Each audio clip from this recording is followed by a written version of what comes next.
What is up, YouTube? This is Acid Root. So I'm going to review the debut album by B.o.B, and this project is called B.o.B Presents The Adventures of Bobby Ray. Now, basically, in 2008 somewhere, B.o.B signed to T.I.'s Grand Hustle label and put out like a series of mixtapes on Grand Hustle. He had mixtapes before that, but he did a few mixtapes under Grand Hustle under T.I.'s like label and stuff, and then eventually he dropped a mixtape in February of 2010 which had the hit single Nothing on You on there. And that, between him and Bruno Mars both breaking out at the same time, the song was a massive hit, and they pushed up the release. It was supposed to come out in late May of 2010, but it came out in late April instead because of the furor that he had reached just with the stuff that he was doing with his mixtapes. Now, really, I do have to say about this project that it's a lot of things. It's definitely a very wieldy album and varietized album, but one thing it isn't is like a typical crunchy kind of synth heavy club album. Like, really, if you're expecting like some of the club hits that T.I. was doing in the late 2000s, like off of Paper Trail and King, this is a different blend. And this was something that I think was responsible for kicking off a lot of things in the 2010s. This was definitely one of the flagship ones, kind of similar to how Eminem kind of helped set off the 2010s in pop rap type music with Recovery. This is another album that really was kind of like a spearhead of an album and revolutionized a lot of sounds that would go on to kind of happen. Is, to my knowledge, for the most part, I can't think of like a really breakout kind of pop rap and alternative hip hop type album like this one before this one. I really feel like maybe Lupe Fiasco at least attempted it, and Kanye West might have lightly dabbed into it, but this is really the one that spearheaded this sound and helped pave the road for a lot of albums later on. Like the stuff like Gym Class Heroes was kind of similar to this. Travie McCoy blew up around this time and did that sort of thing with Billionaire. But this is just a different type of sound. It's just not full of like Lil Jon type beats and other type folks who were popular, 3 6 Mafia type beats. I mean, this is completely different. This probably 6, 8, 10 months before this album came out in early 2010, the sound was still kind of dominated, minus Drake. The sound was still kind of dominated by dirty South hip hop, folks like Jeezy and T.I. and Lil Wayne and some of them. But there were some things that kind of changed, and as that kind of happened, B.o.B kind of helped usher in a new song. Him and Eminem, I feel like, kind of did that in 2010. And there were some other folks like, like New Boys who were doing the jerk it sound and that type of stuff. So there were some stuff in there that kind of happened to happen. But there were a lot of changes that kind of happened in rap in 2009 and 2010. This is one of the ones responsible. But this is an excellent album. I mean, I'm not mad with the changes that kind of happened. I didn't like this album as much back in the day just because I still had an affinity for that sound that was still kind of fresh in my mind. But I do have to kind of say this is a pretty stellar project. Looking back on it now that it's over 13 years old, I definitely have to say that there's a lot of extreme quality on here, and it just is like a song or so shy of getting like a 10 out of 10 score. It's just pretty damned excellent, I would have to say. There were 5 singles off this project, and a lot of these kind of charted pretty high. Nothing on You, Airplanes, Bed Eye, or at least Nothing on You, Airplanes, and Magic all cracked like the top 10 of the Billboard 100. Nothing on You hit number 1. Airplanes hit number 2, and then there was an Airplanes remix with Eminem on there. So B.o.B had Eminem on his first album. That's how big this guy was back then. So just kind of say, we'll just talk about some of these, but you'll see as I describe this that this is kind of a different approach, and this was kind of refreshing and overall vivid in these times compared to the stuff that most people were doing in their singles. So the first single is Nothing on You. This has Bruno Mars on there, and this is just kind of like a real pop rap heavy type song, although I can see it kind of being played in a club. It just has a pretty kind of sullen kind of beat. It just really has like sullen kind of keys in there. It's just kind of, it feels almost depressing in a lot of ways. It kind of feels like a depressing song, but I still like it. This kind of has like a hazy, kind of bittersweet malaise about it, but it is an outstanding song. This is a song you can probably still hear on the radio today, and it's just a popular favorite. It's one of the highlights of the early 2010s, and it just carried a lot of energy. And I just have to overall say it's a rap highlight. This is definitely one of the most notable songs of the past 15 years in rap music, I would have to say. This has a real outstanding job at hit #1. And this is just a song that it is a club song, but it just also can be work, blue collar type music. It kind of goes in between where it just has, there's not many songs nowadays that can be a kind of dance club and regular type, vanilla club type song, but can also be played at like a blue collar office job or just a place at work or something like that. It's really had a widespread appeal. And Bruno Mars, who was up and coming, who hadn't dropped his debut album yet, this song actually came out in 2009, but Bruno Mars was far removed from dropping an album quite yet. So this is kind of the song that helped catapult Bruno Mars too, and he got pretty massive, obviously. But he did a beautiful hook on here, just really syrupy and addicting, and just overall excellent. This is just an example of a good, great combination of a song, and this was originally a mixtape song, so that's pretty stellar. I mean, because the only real mixtape artist that had hit this high on the Billboard prior to this was just Drake with his Best I Ever Had song. So yeah.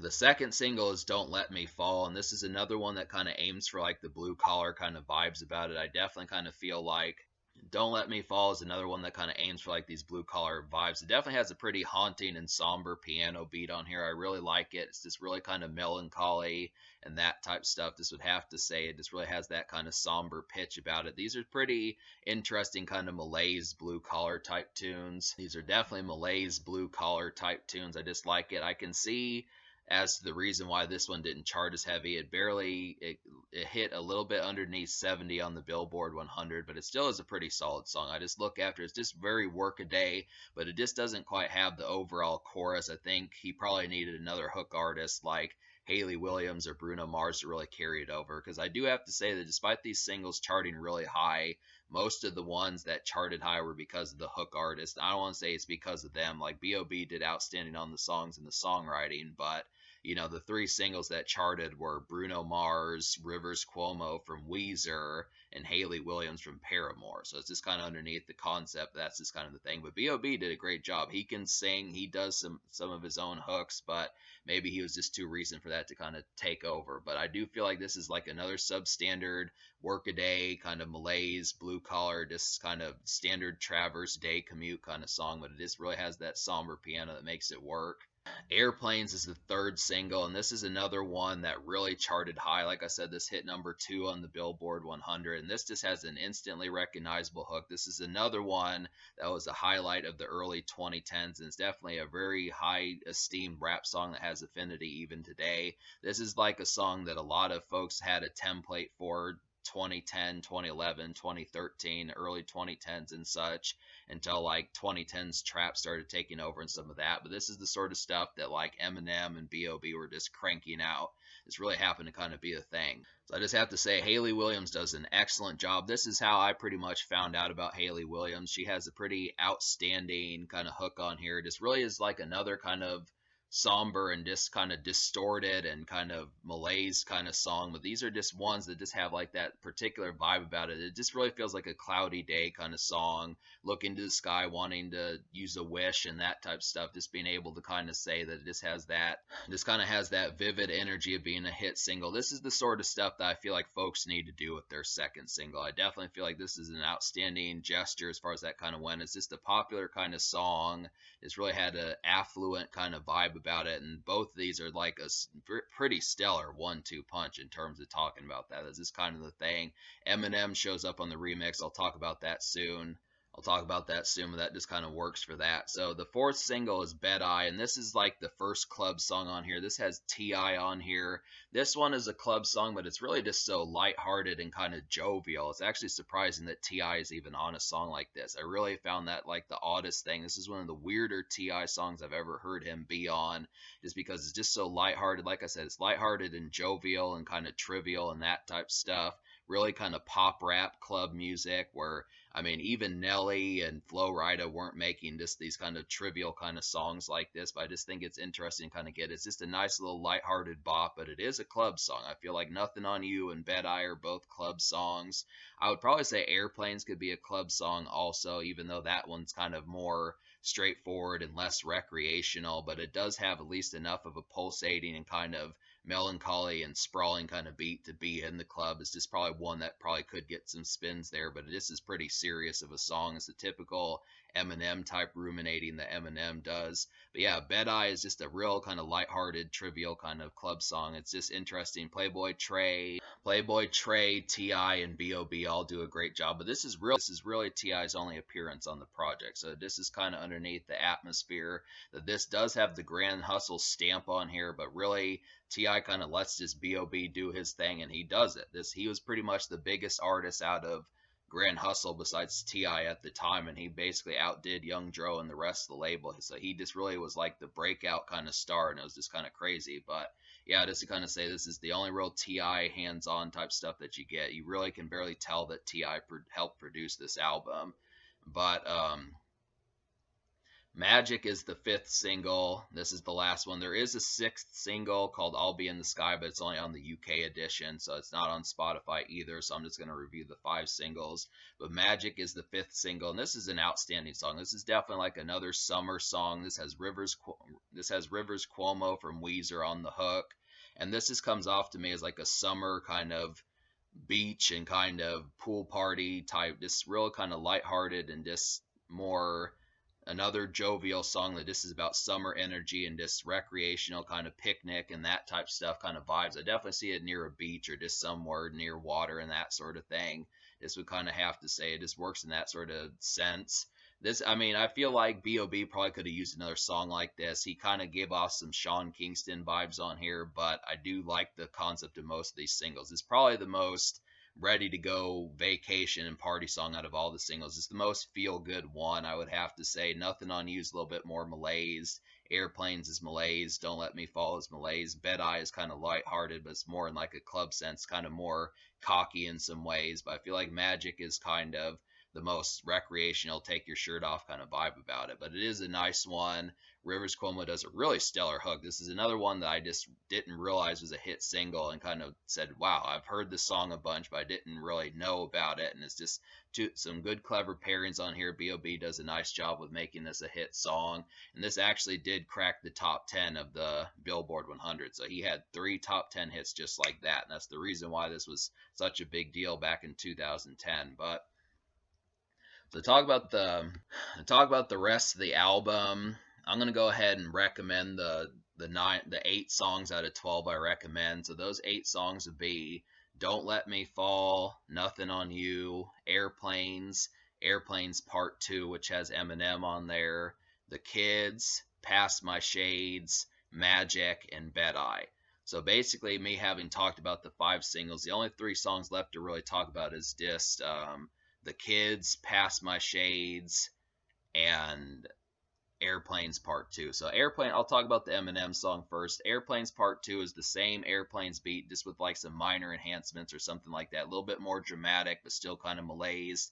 I feel like Eminem's contribution to this song really makes it feel like it's a recovery song. This is the kind of vibes that Eminem was on. He was very ruminating and kind of central and kind of self-thought, self-introspection back in 2010. So this really feels like Eminem stole this song and it felt like a bonus track off of Recovery. So if you really love the Recovery era Eminem, the stuff he was doing with Love the Way You Lie, Not Afraid, and like the other hit songs off of Recovery, this is that kind of Eminem. This is just like a bonus Recovery track basically. Eminem just really feels like it was ripped out of Recovery, and it is. I mean, that's basically just like a secret Recovery song from Eminem. But B.o.B, it's kind of his song too. This is just kind of a good concept just to kind of say B.o.B does add some new stuff on here, so it's just interesting to kind of, I like both versions. Typically when there's a remix or something like that, I don't like both versions because it's either like the same beat and same verse from the original artist, or it just has something. But this is an example of an expansion of a song that I like both versions and can listen to both versions.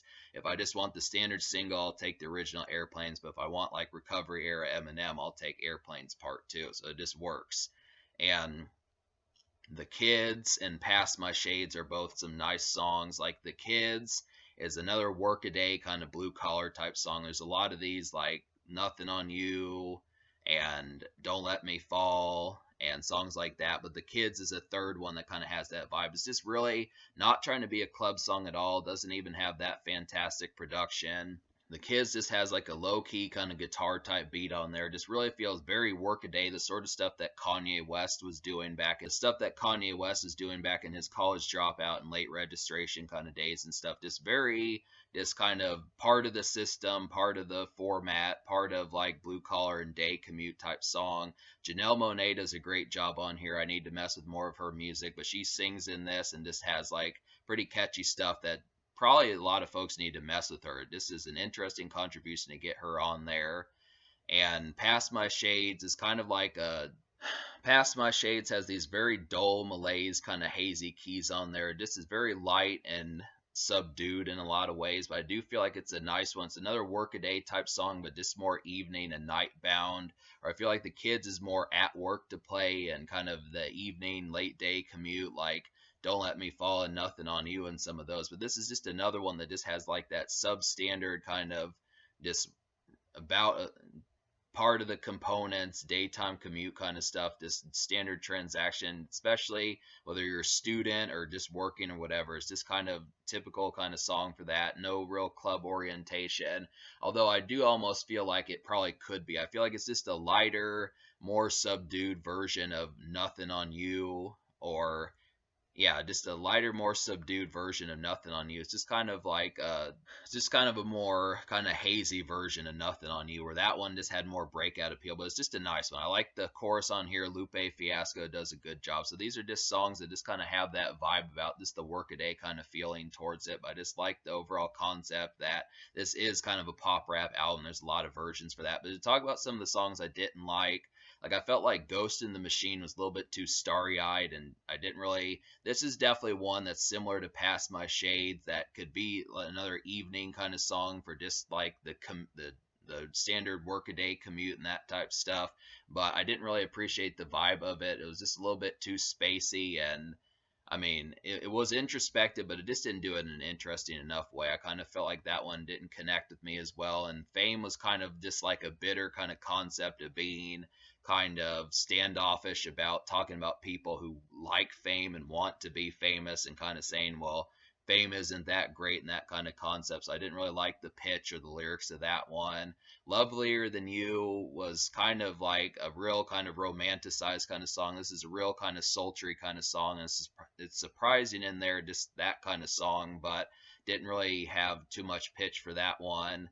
And Fifth Dimension was kind of a really spacey kind of song. And just Fifth Dimension was kind of a really spacey, out of this world type song that just was a little bit too out of this world for the taste I was looking for. I mean, this does kind of have like Kid Cudi styled kind of spacey themes somewhat, but when it gets a little bit too out, a little bit too otherworldly, it just kind of is not quite as connectable. I feel like the vibes that he was going with Airplanes, Nothing on You, and like Don't Let Me Fall were more approachable. But I just look after, I mean, those four songs are about the reason. So just kind of, just a little bit kind of odd, awkward kind of otherworldliness on here, and just some kind of uh homely kind of things on the other side of the fence that just didn't quite connect as well. It just kind of felt like it was otherworldly, but at the same time, it was kind of very starry and introspective and kind of like thought provoking. It just was backpacker type stuff, but then also kind of spacey Kid Cudi type stuff. And both of those vibes, when they don't have some sort of recreational value towards them, just didn't have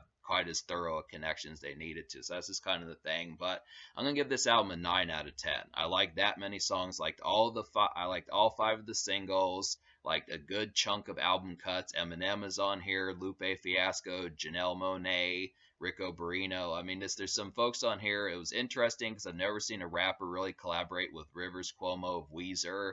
T.I. was on here. Playboy Trey. There's just a good assortment of stuff.